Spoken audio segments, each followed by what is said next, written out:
for in a progressive future.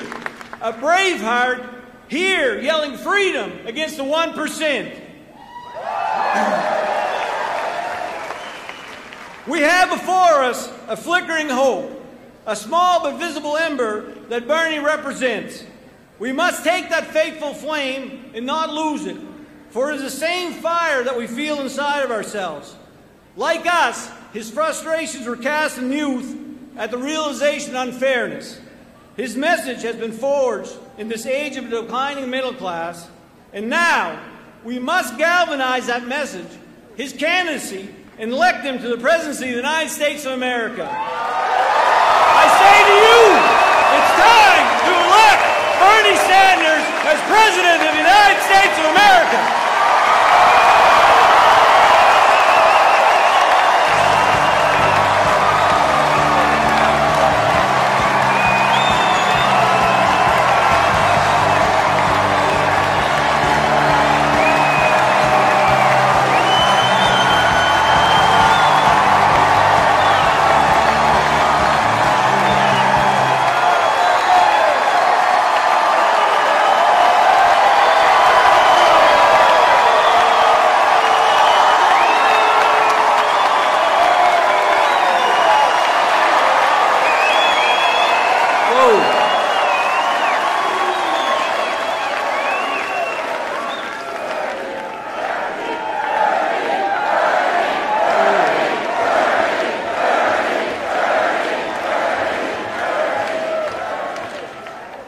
In case you didn't notice, this is a big turnout.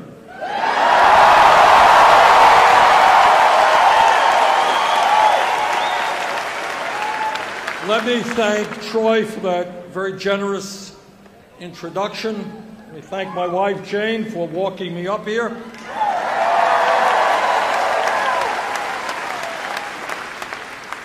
But mostly, let me thank all of you for coming out tonight to have a serious discussion about the serious issues affecting our country.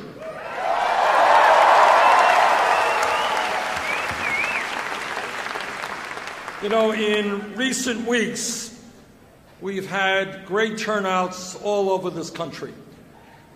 We had some 10,000 people coming out in Madison. We had crowds in Minneapolis, in Denver, all throughout Iowa, in New Hampshire, and look at this turnout here tonight in Portland.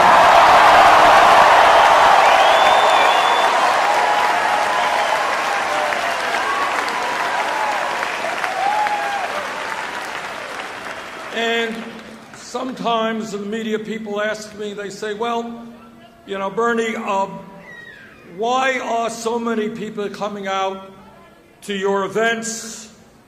Why have hundreds of thousands of people in every state in this country volunteered to play a role in the campaign? Why have 250,000 people made small donations to the campaign?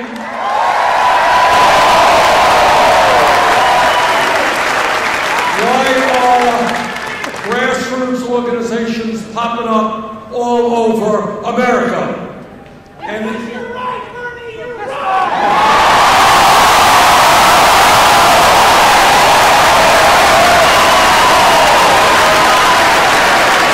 And the answer is, I think, pretty obvious. From Maine to California, we have friends in Alaska and Hawaii as well. The American people understand that establishment politics and establishment economics is not working for the middle class.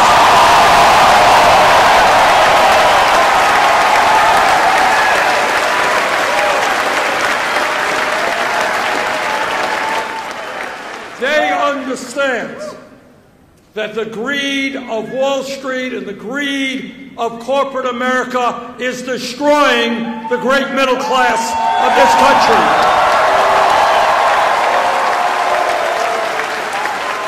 And people are saying from coast to coast, You can't keep getting away with that.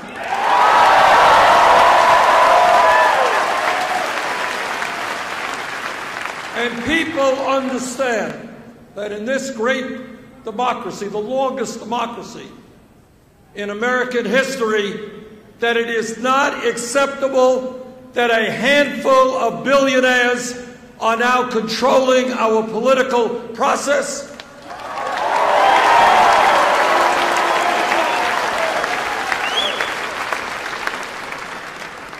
And they also understand that the time is overdue for the corporate media to start talking about the real issues impacting the American people.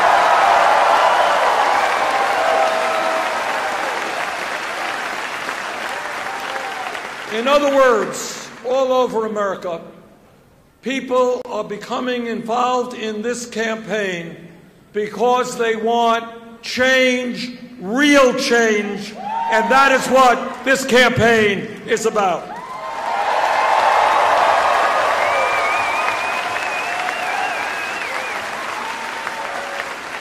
And let me take this opportunity to say a word about what real change is about. I think many of you remember that the great American abolitionist Frederick Douglass made the point that freedom is never given to us. We have to fight for it. We have to struggle for it. And if you look at the history of America, whether it is workers standing up and fighting for their rights and joining unions, that's the way change takes place.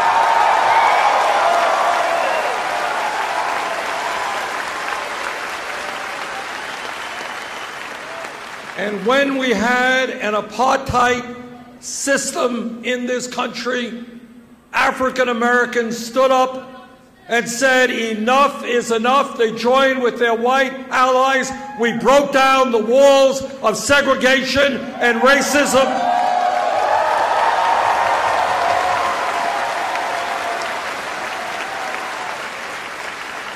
And when millions of people demanded it, we had a president of the United States who signed a Voting Rights Act.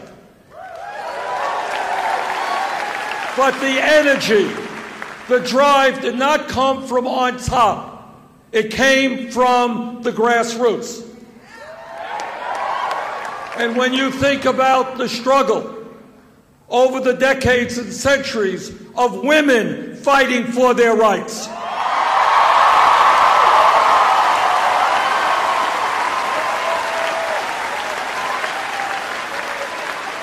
we think about the suffragettes, women who fought, went to jail, sometimes died, to say that in America, women will not be second-class citizens.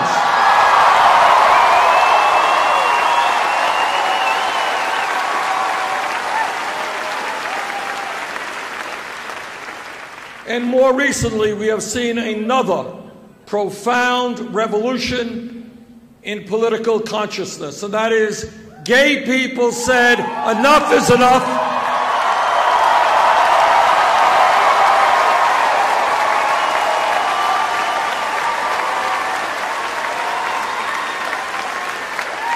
We will not be intimidated. We will not be discriminated against. And their straight allies stood with them. And last week, the Supreme Court did the right thing.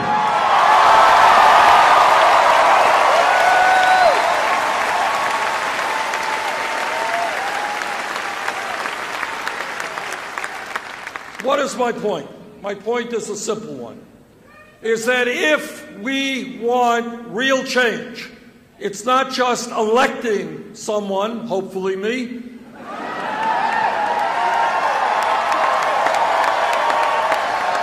but it's more than that. And let me tell you right now what no other candidate will tell you, and that is that no one who is elected President of the United States can do it alone. No one in the White House will have the power to take on Wall Street alone, corporate America alone, the billionaire class alone.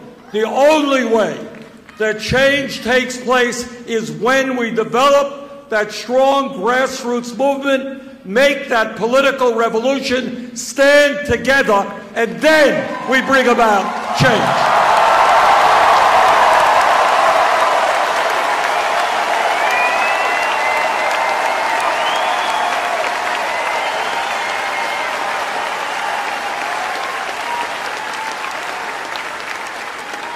And when the people start moving, then the people on top start listening. Let me just give you a few, very few examples. Over the last couple of years, almost all of my Republican colleagues in Congress have said, we have got to cut Social Security. But then a funny thing happened. Some of us in Congress, but more importantly, senior groups, trade union groups, veterans groups began to stand up and say, you know what? You're not going to cut Social Security when people can't make it on $12,000 or $13,000 a year. You're not going to cut benefits for disabled veterans. You're not going to do that.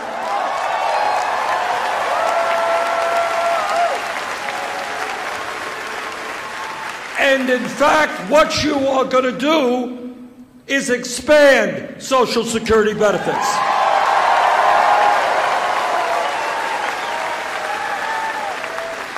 And because of all of that grassroots work, there was a poll came out, Wall Street Journal poll last week, and you know what it said?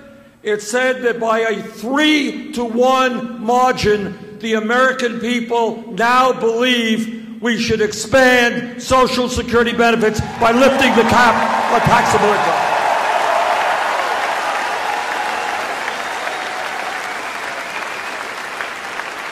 That's how change comes about. Let me give you another example.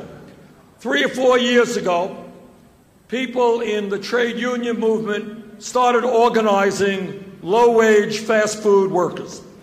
And what these workers went out on the street saying is they say, we can't make it on $7.25 an hour. And I had the pleasure and the privilege of going out on some demonstrations with these very, very brave people. 3 years, 4 years come and gone, and you have state after state, city after city, and I understand that Portland is working on raising minimum wage.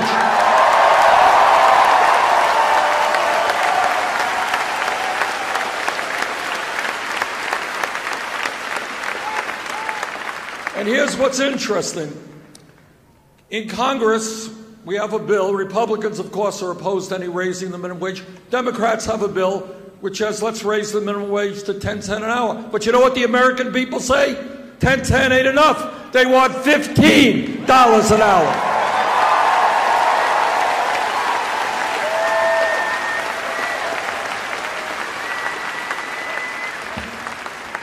So that is what happens when millions of people, whether it's seniors fighting for expanding Social Security, low-wage workers fighting to raise the minimum wage, the gay community fighting to make sure that gay marriage exists in 50 states in this country.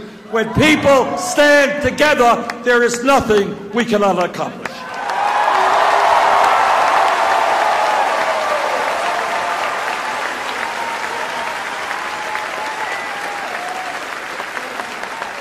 And that is what this campaign is about. It is not about me, it is about you. It is about not only winning elections, it is about transforming America.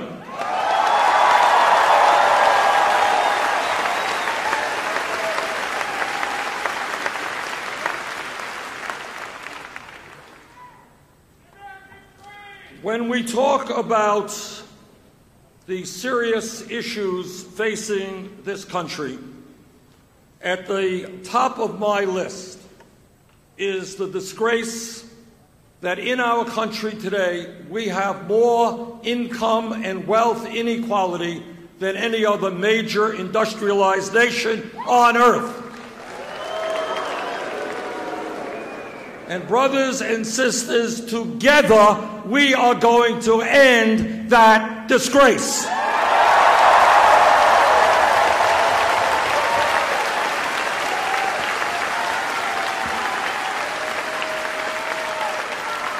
Now, the truth is that America today is the wealthiest country in the history of the world. But most people don't know that. Most people don't feel that. Most people don't see that because almost all of the wealth rests in the hands of a tiny few.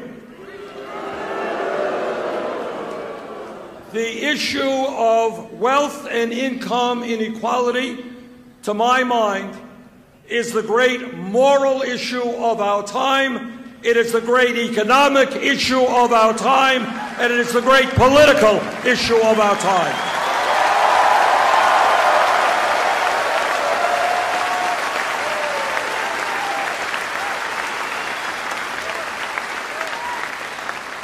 Let me be as clear as I can be. There is something profoundly wrong when the top 1/10 of 1% own almost as much wealth as the bottom 90%. There is something profoundly wrong when most of the new income is going to the top 1%. There is something profoundly wrong when we are seeing a proliferation of millionaires and billionaires at the same time as millions of Americans are working longer hours for lower wages, and we have the highest rate of childhood poverty of any major country. There is something profoundly wrong when one family, the owners of Walmart, own more wealth than the bottom 130 million Americans. This grotesque level of income and wealth inequality is immoral, it is bad economics, it is unsustainable, and it is not what the United States of America is supposed to be about.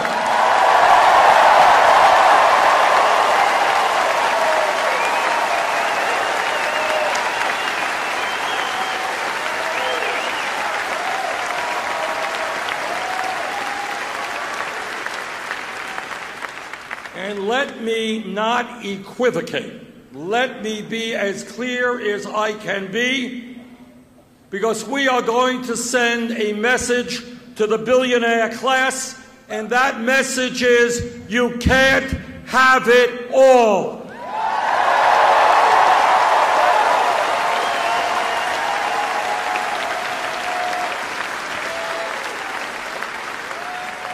You can't get huge tax breaks when children in America go hungry.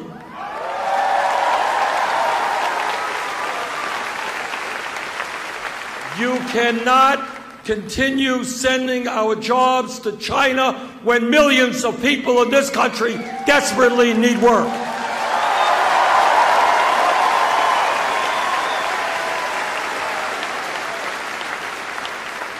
You cannot hide your billions in profits in the Cayman Islands and other tax havens while we have massive unmet needs in this country.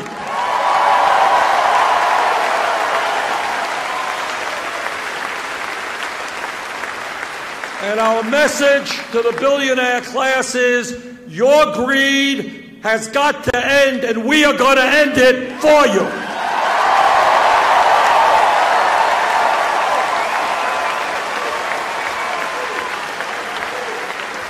The billionaire class cannot take advantage of all of the benefits of America if they refuse to accept their responsibilities as Americans.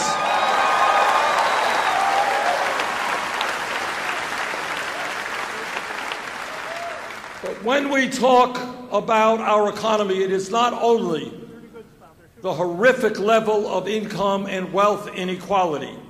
It is the tragic reality that for the last 40 years, the great middle class of our country, the middle class that was once the envy of the entire world, has been disappearing.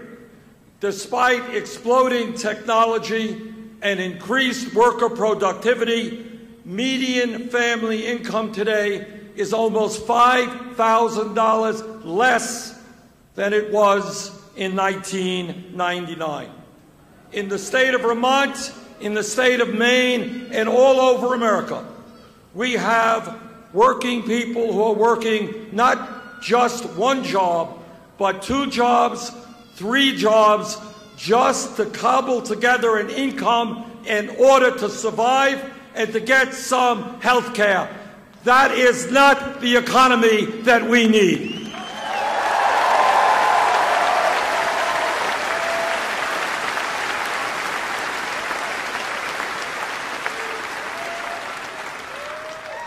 When you talk about the economy, we also have to have an honest assessment of unemployment in America. Now, once a month, the government publishes a set of figures. And the last figures they published said that official unemployment was 5.4%. But there is another set of government statistics. And that says that real unemployment, if you include those people who have given up looking for work and the millions of others who are working part-time, 20, 25 hours a week, when they want to work full-time, if you add all of that together, real unemployment is 10.5%. But let me tell you something that is even more frightening and is an issue that we do not talk about at all. And that is the tragedy in this country of youth unemployment. And I don't care if nobody else talks about this issue, we will talk about this issue. And here's why.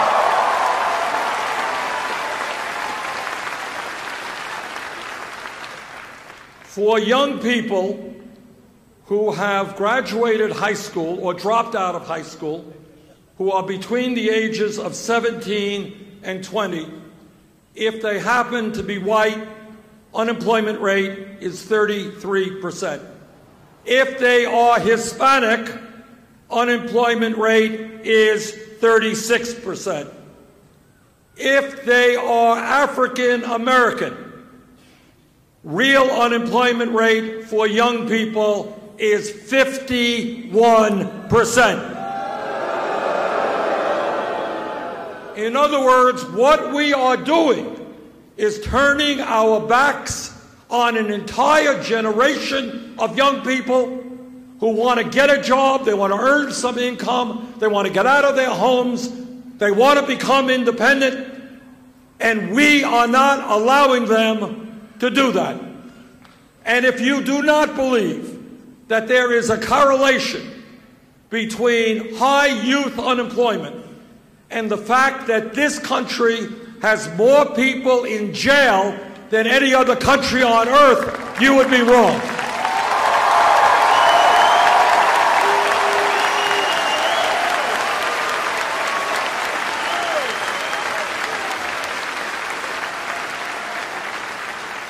Now, how does it happen that in this great nation we have more people in jail than the communist authoritarian country of China, which has over 3 times our population? And in my view, and I feel this very, very strongly, instead of locking up our young people, maybe it's time we found jobs for them and education for them.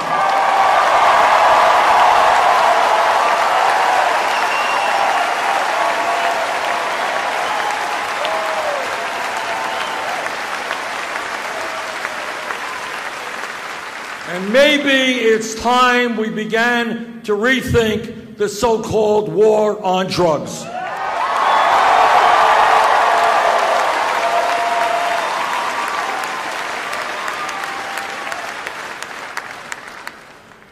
And when we talk about our economy, we're talking about income and wealth inequality, we're talking about rates of unemployment that are much too high, but there is another reality that we have got to address, and that is that millions of Americans today are working at wages far, far too low for them to sustain a family.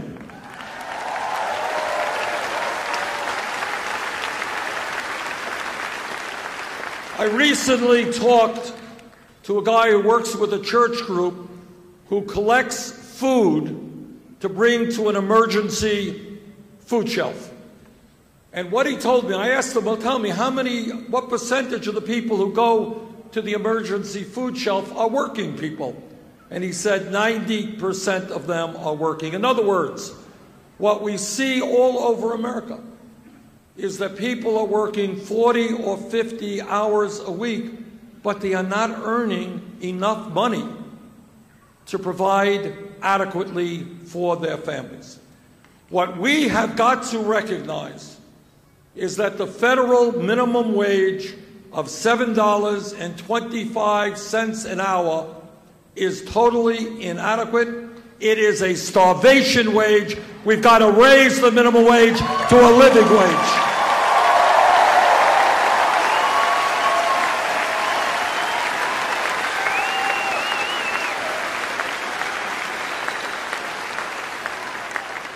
Last month, the City Council in Los Angeles raised the minimum wage there to $15 an hour, and that is exactly what we have to do in Washington.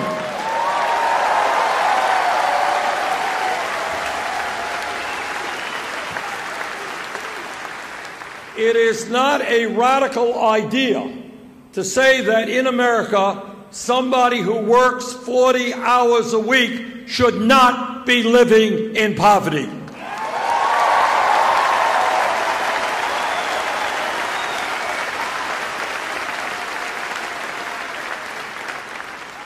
And a living wage should not only be fair, it should be equitable. There is no excuse today for women earning 78 cents on the dollar compared to men.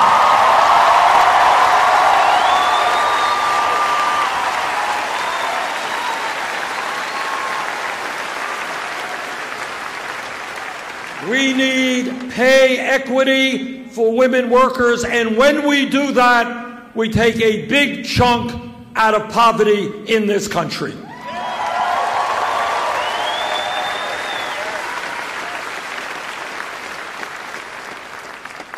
Some of you are aware that a number of Republicans go around the country talking about family values. You ever hear them talking about?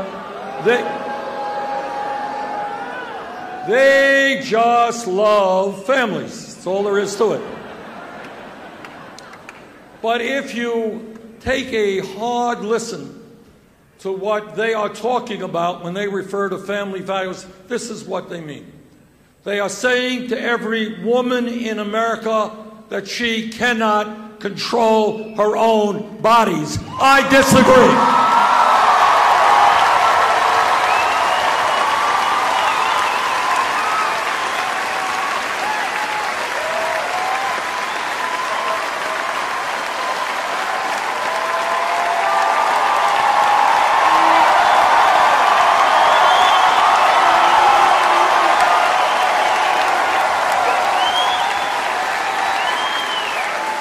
Let's say it loud and clear. Women control their bodies, not the government.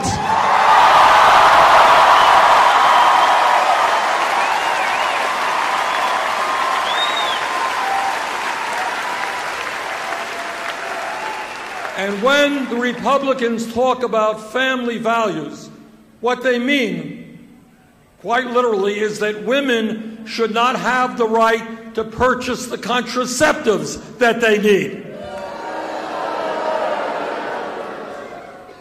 And when they talk about family values, they tell us that our gay brothers and sisters don't have the right to start a family, don't have equal rights in America. Well, you and I have a very different vision and view of family values.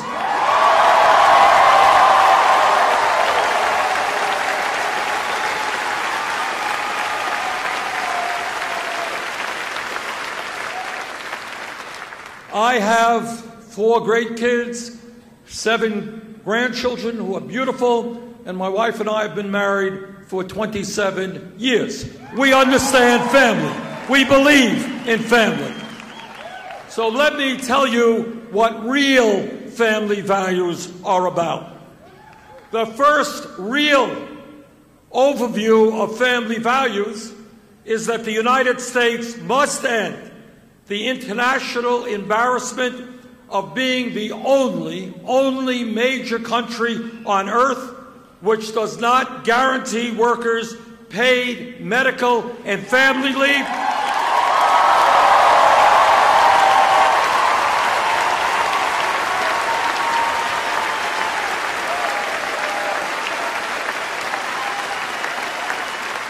The only major country on earth that does not guarantee paid sick time or paid vacation time.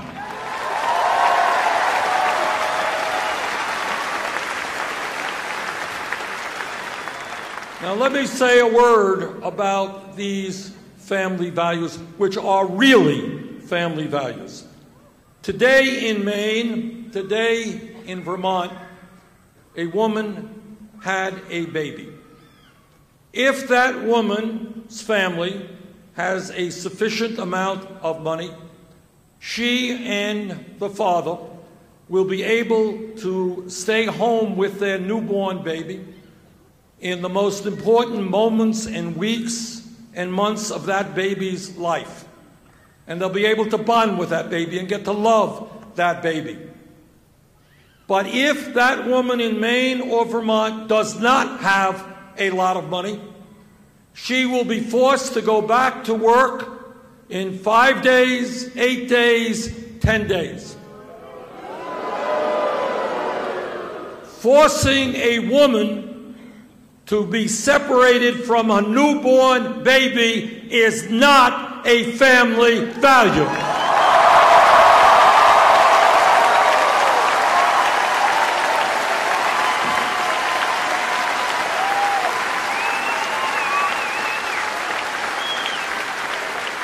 And that is why I will demand that the United States of America join the rest of the world and provide at least 12 weeks of paid family and medical leave.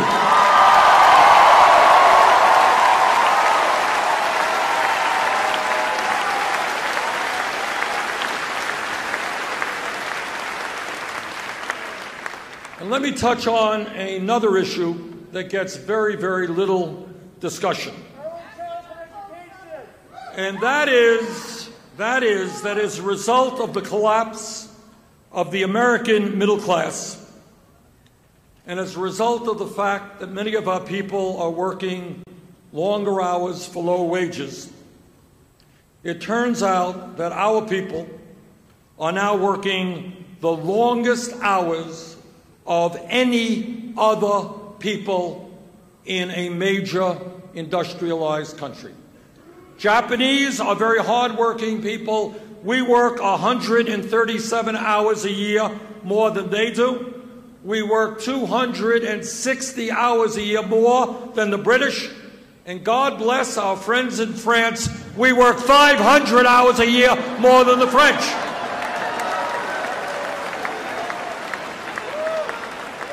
Now, the point is, that I get around the country and I talk to a lot of working men and women. And often what I see in their faces is exhaustion. People are tired. They're tired of working incredible hours. They're tired of not being able to have the family together. I will never forget Burlington, Vermont, outside of a grocery store. A woman telling me, Bernie, my husband and I have one kid. We want to have more children. I'm working 3 jobs. He's working 2 jobs. We don't know that we can be the parents we want to be.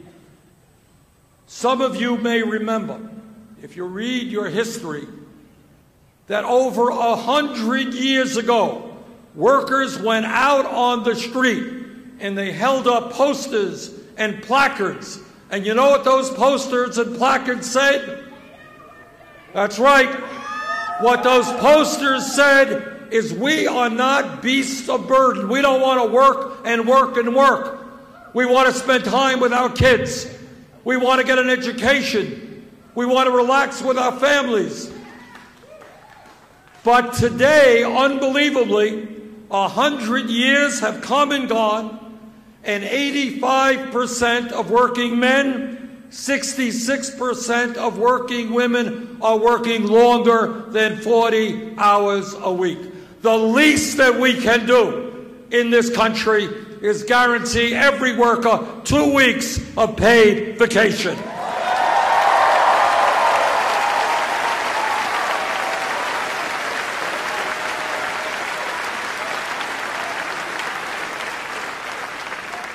And that is a lot less than most workers in industrialized countries now receive. You know, when pollsters go out and they call you up and they say, well, tell me, I'm doing a poll for Gallup or for the Wall Street Journal or whatever, tell me, what is uppermost on your mind? The answer that the pollsters almost always receive is a 4-letter word called jobs. People understand that we need to create millions of decent paying jobs if the middle class is going to expand.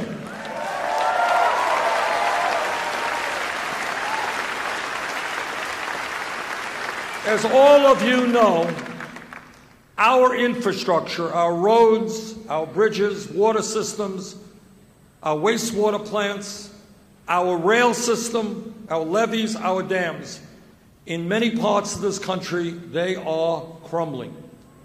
And we are falling behind many, many other countries in terms of the quality of our infrastructure. If we have over 30% of our kids unemployed, if we have 10.5% of adults unemployed, it is time to put millions of people back to work rebuilding our crumbling infrastructure.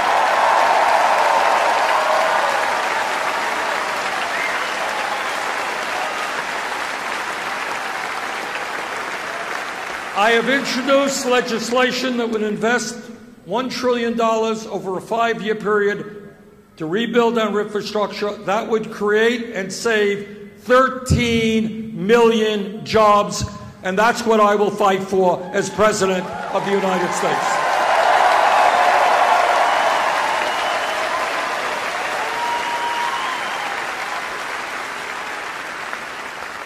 But when we talk about jobs, it is not just creating jobs, it is saving jobs.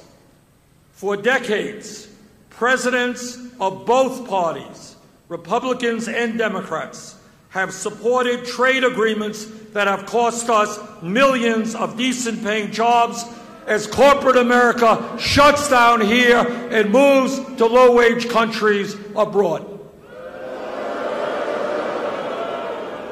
You are looking at a United States Senator and a former Congressman who voted against NAFTA, against CAFTA, against permanent normal trade relations.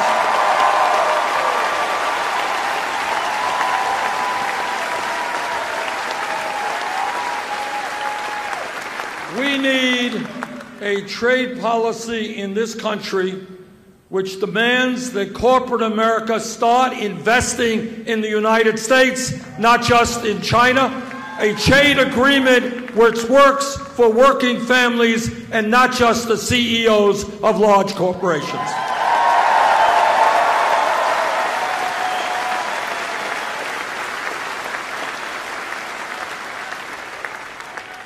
And when we talk about greed, when we talk about recklessness, when we talk about illegal behavior, these are just some of the words we use to describe what goes on in Wall Street. In my view, given the incredible power that Wall Street has, we will have the 6th largest financial institutions in this country having assets equivalent to 60% of our GDP, where every month you read about them being fined $1 billion here and $1 billion there for illegal behavior. In my view, it is time to break up the largest financial institutions in this country.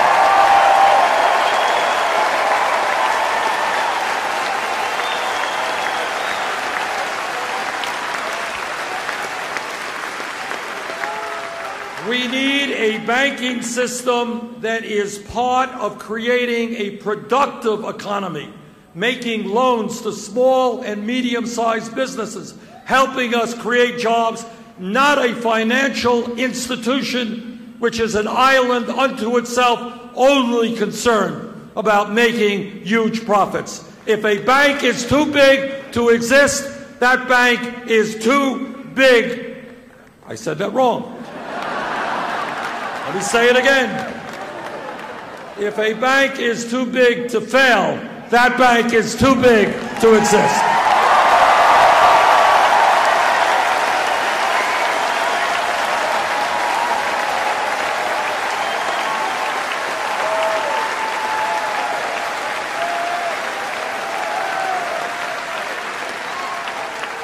Let me touch on another issue that I know all of you are familiar with.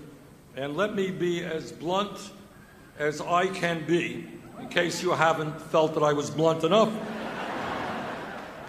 and tell you that as a result of the disastrous Supreme Court decision in the Citizens United case, you're right, as a result of that decision, the American political system has been totally corrupted, and the foundations of American democracy are being undermined. What the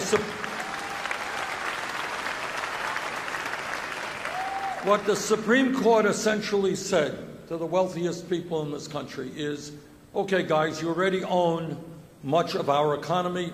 Today is your lucky day. We are now going to give you the opportunity to purchase the United States government. And that is precisely what they are doing this very moment. When you have just one family, and there are more than one, but one family, the Koch brothers. You know about the Koch brothers. This is a family, media doesn't talk about it much.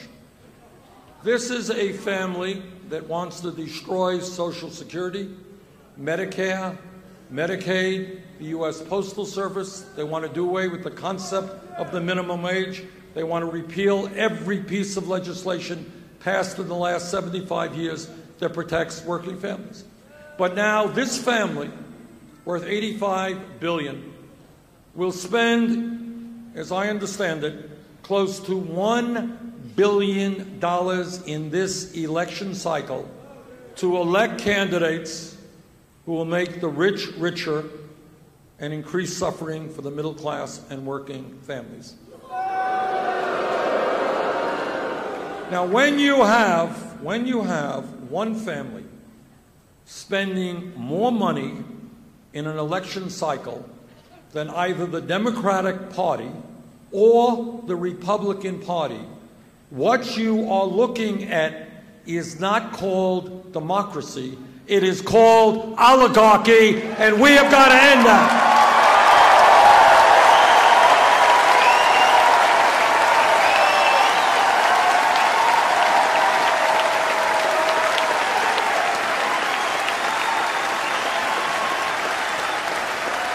The United States of America and our government are not for sale.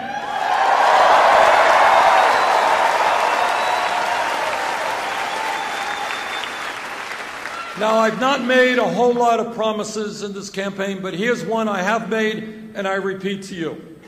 There is no nominee that I will bring before the United States Senate to be a Supreme Court justice unless that man or that woman is loud and clear and tells us all that he or she will vote to overturn Citizens United.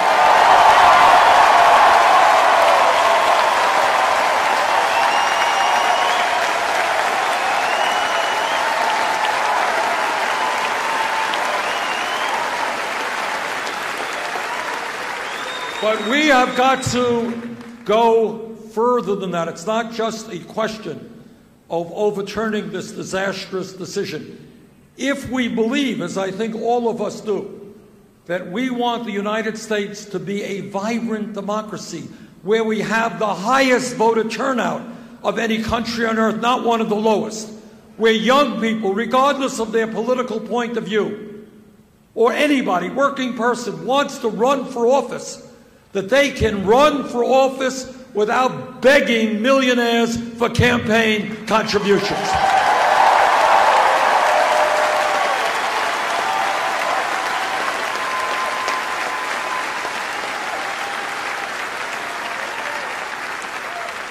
And that is why we have not only got to overturn Citizens United, we have got to end voter suppression all over this country.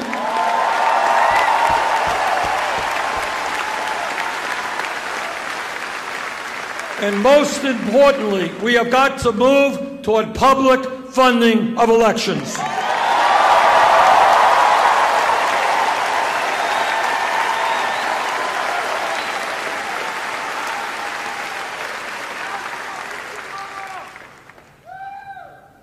There is an issue out there that I think more and more people are beginning to talk about and to express their feelings on, and that is that when we talk about education, we have got to understand that as a nation, we are living in a highly competitive global economy.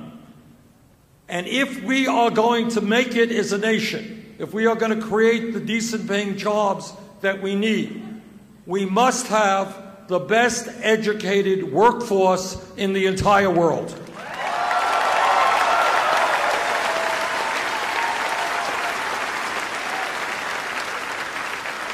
Right now, unbelievable but true, right now in America, in Maine, in Vermont, and all over this country, we have hundreds of thousands of bright, qualified, ambitious young people who not only want to make it into the middle class, but they want to serve their country in a variety of ways. But these bright, qualified young people cannot get a college education for one reason, and that reason is their families do not have adequate income. That is wrong. That has got to end.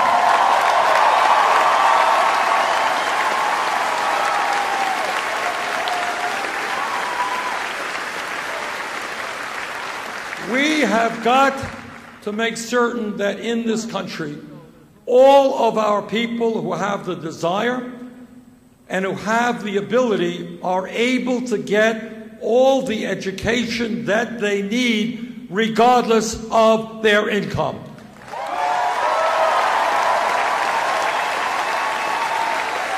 And that is why I have introduced legislation which I will fight to implement as president, which says that every public college and public university in America will be tuition free.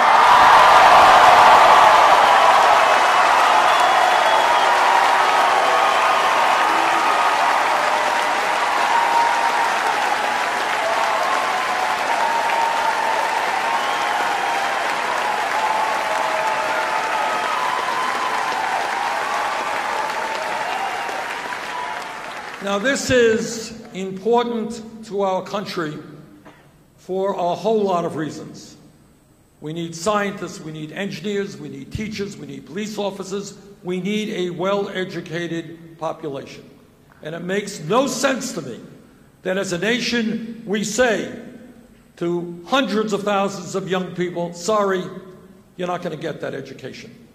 But I'll tell you, it goes beyond even that. Because in Maine, in Vermont, and all over this country, there are kids today in the 4th grade, the 5th grade, the 6th grade. Their parents didn't go to college. Their family doesn't have much money. The people they know never went to college.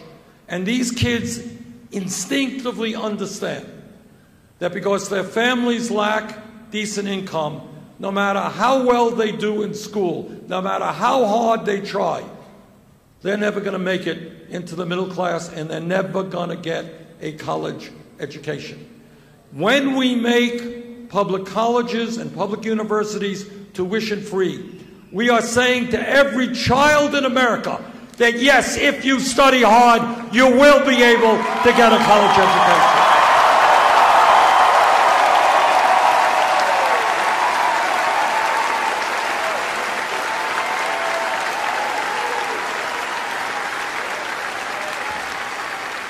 And there is a related issue out there with regard to the financing of higher education, and that is the absurdity that we have millions of Americans, some young and not so young, people who are suffering under oppressive student debt.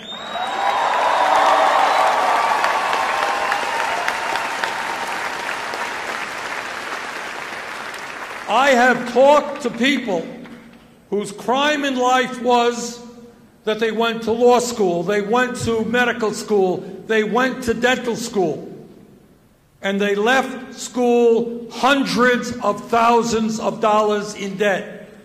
I have talked to, and I suspect there are people here tonight who are paying 20, 25% of their incomes in student debt. And here is what is absurd.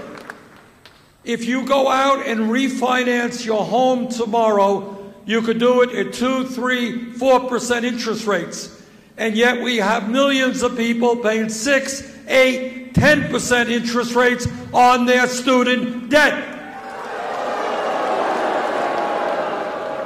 Furthermore, we have the United States government now making billions of dollars in profits off of the high interest rates that working class families are forced to pay to send their kids to college. In my view, we've got to make sure that the government gets out of profiteering on student debt.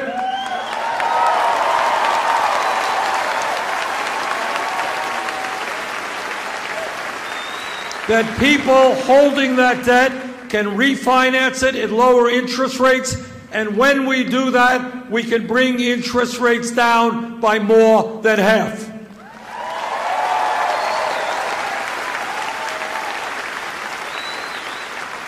And some people say, well, Bernie, that's a great idea, but, you know, it's an expensive proposition. Well, they're right. It's about $70 billion a year. It is an expensive proposition, and we're going to fund it by putting a tax on Wall Street speculation.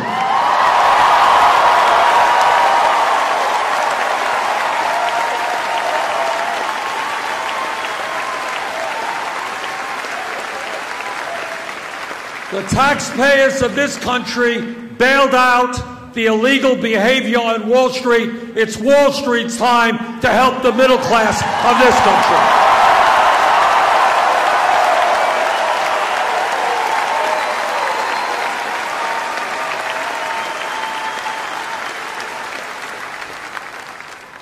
When we talk about our responsibilities as human beings and as parents, there is nothing more important than leaving our planet healthy and habitable for our kids and our grandchildren.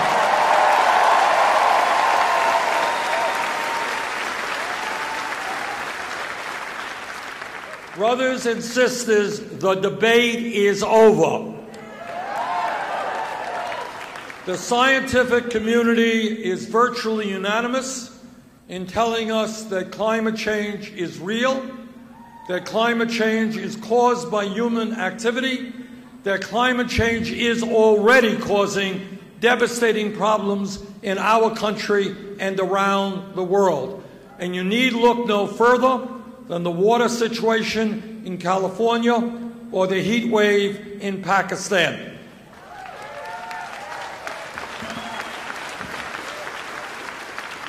And what the scientists are also telling us is that we have a small, short window of opportunity to transform our energy system before a bad situation becomes much worse. And by that, what they are telling us is if we don't get our act together, the planet Earth will be between 5 degrees and 10 degrees Fahrenheit warmer by the end of this century. And what that will mean is more drought, more flood, more extreme weather disturbances, more acidification of the ocean. And what it will also mean, according to the CIA and our Department of Defense, is that when people around the world don't have land that they can grow their food on, don't have enough water, there will be migrations of people causing international conflict. The United States must accept the moral responsibility of leading the world in transforming our energy system.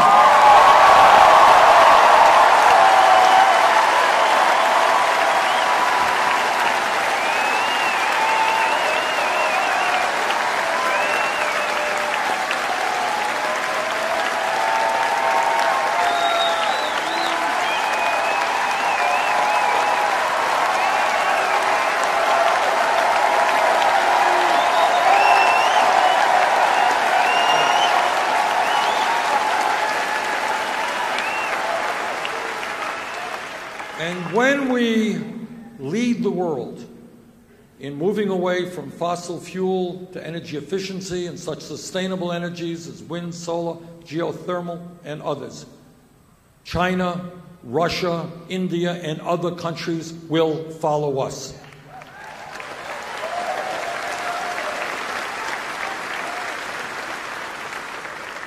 Let me touch on one other issue of enormous consequence. I mentioned earlier, the United States is the only major country on earth that doesn't provide paid family and medical leave, doesn't provide paid sick time, doesn't provide paid vacation time.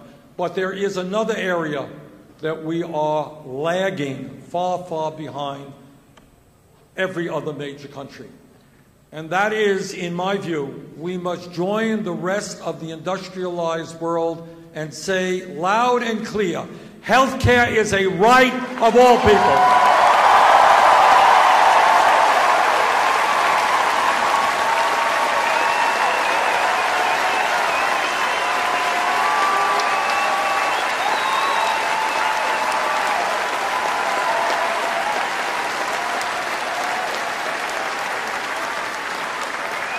That is why I strongly support our country moving toward a Medicare for all single-payer program.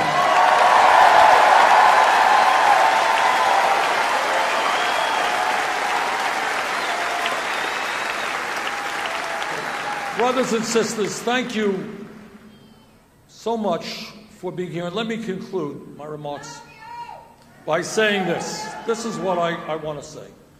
I want you, to understand that, again, this is not about me. It is about you, your kids, your parents, the future of America. We are in a pivotal moment in American history. We have seen in the last number of decades some real great progress in making America a less discriminatory society. But on one major issue, not only are we not making progress, but we are falling behind, and that is the economic struggle. Today in America, we are living in a country where some people have unimaginable wealth, while many people are literally struggling to put food on the table. I want all of you not to think small. Don't accept the kind of worldview that you see on TV or that most politicians throw out. Well, you know, maybe we cut education by 2% or 4%. Maybe we throw this many people off of health care or that many people. That should not be the debate. The debate should center around the fact that we are the wealthiest country in the history of the world. There is nothing that we cannot accomplish.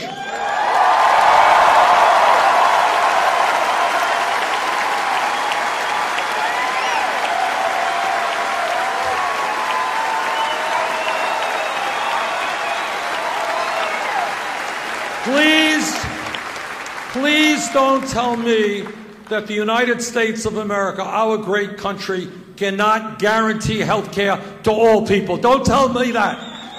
Don't tell me that in this country we can't have the best pre-K and child care system in the world.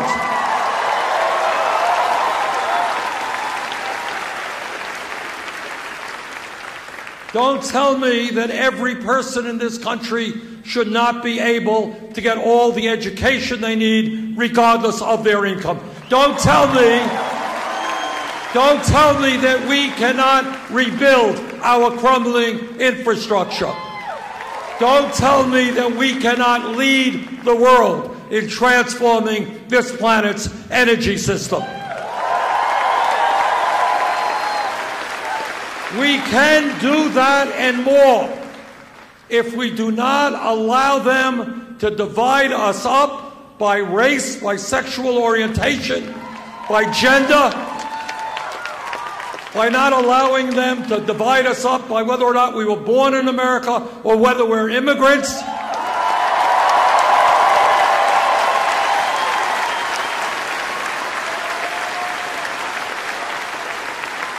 When we stand together as white and black and Hispanic and gay and straight and woman and man, when we stand together and demand that this country works for all of us rather than the few, we will transform America, and with your help, that is what we're going to do.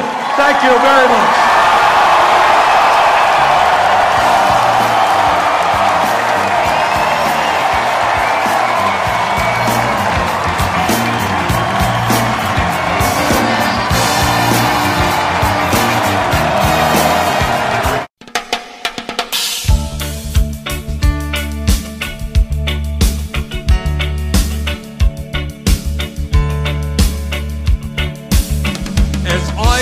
Walking that ribbon of highway, I saw above me that endless skyway.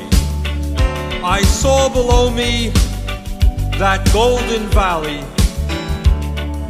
This land was made for you and me. This land is your land. This land is my land. From California to the New York Island, from the redwood forest to the Gulf Stream water, this land was made for you and me. I roamed and rambled, I followed my footsteps from the sparkling sands of your diamond desert, and all around me a voice was sounding. This land was made for you and me. This land is your land. This land is my land. From California to the New York Island, from the redwood forest to the Gulf Stream water, this land was made for you and me. When the sun comes shining, then I was strolling, the wheat fields waving, the dust clouds rolling. A voice was chanting as the fog was lifting. This land was made for you and me. This land is your land. This land is my